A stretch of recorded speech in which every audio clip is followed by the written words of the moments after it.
So, like many kids back in the day, of course I turned on the secret blood code, and to get to it you have to go to this early code screen and press 2, 1, 2, down, up. Afterwards, the now entering combat screen should appear, just to let you know that it worked. So is it really worth it just to show the odd smattering of the red stuff? No, not really. But it's a nice option to have, and it's better than just completely censoring the game.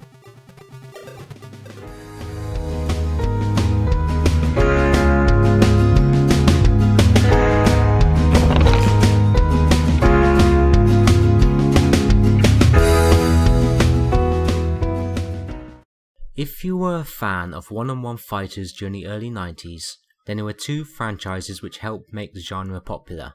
The first one was Street Fighter, from number 2 onwards, and Mortal Kombat. MK's hook was to add ultra violence into the mix, which got it into trouble with parents everywhere and led to video games having age ratings on their boxes. In order to reduce the controversy, Nintendo famously censored their version, which meant that the Sega versions vastly outsold them because they had the hidden blood codes inside them. The first Mortal Kombat came out in arcades in 1992, which the majority of home ports coming across in 1993. This includes this Sega Master System version, although the Game Gear version is virtually the same, though it does have a slight difference which I'll mention later.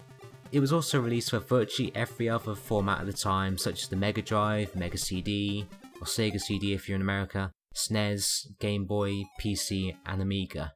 The game itself is a one-on-one fighter where you simply have to beat your opponent out of a best of 3 rounds over 3 different difficulty settings, with the eventual goal of beating the 6-armed champion Goro and his master Shang Tsung.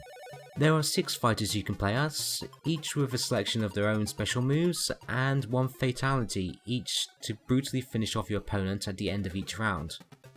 It's not arcade perfect, as it is missing certain content, with the 7th fighter Kano missing, and the secret character Reptile, and pretty much all but 2 of the backgrounds. Graphically, the game is recognisable from the original, with the scrolling being a little bit jerky and there's an odd bit of flickering here and there. But overall, aesthetically, it's about what you expect from a Master System port. And to be honest, I have no particular problems with the visuals here. The biggest problem I have is with the controls, which mostly comes with the blocking. To block, instead of pressing back, you have to press button 1 and back. The problem is with this is that certain moves, such as Scorpion's hook, require you to press back and 1. And more often than not, when you attempt to do this move, you end up blocking. So to do the move, instead of quickly pressing back, and 1, which is your instant reaction in a fast-paced fighting game, you slowly have to press that combination. But not too slowly, or else the game won't recognise the move. This is a problem that only comes with the Master System version. The virtually identical Game Gear port uses the start button as this block, and therefore is a lot more playable. The port on Mortal Kombat, which came later, saw this as a problem and made blocking happen when you press buttons 1 and 2, and therefore it plays much better. Apart from this little problem, the gameplay itself actually plays very well and is a lot of fun to play.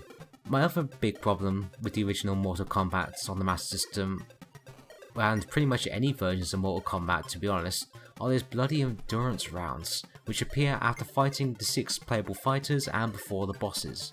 These see you having to beat 2 opponents on 1 round with 1 life bar.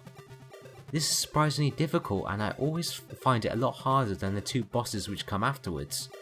As a result, I'm regularly not able to beat the single player mode because I get stuck during these 3 battles. Although I think that Mortal Kombat is a decent port of the original, but if you want a better one-on-one fighter on the Master System, then personally I would get Mortal Kombat 2, which has a bigger cast, no endurance rounds, and fix the terrible blocking issue. Or alternatively, just get the Game Gear version, if you're stuck on the 8-bit builds anyway. But anyway, let's get on and play this. I can't guarantee I'm going to be able to finish this one, but I'm going to give it a go and see how far I can get. I'm probably going to get stuck in the endurance rounds again, but nevertheless, let's get on with it.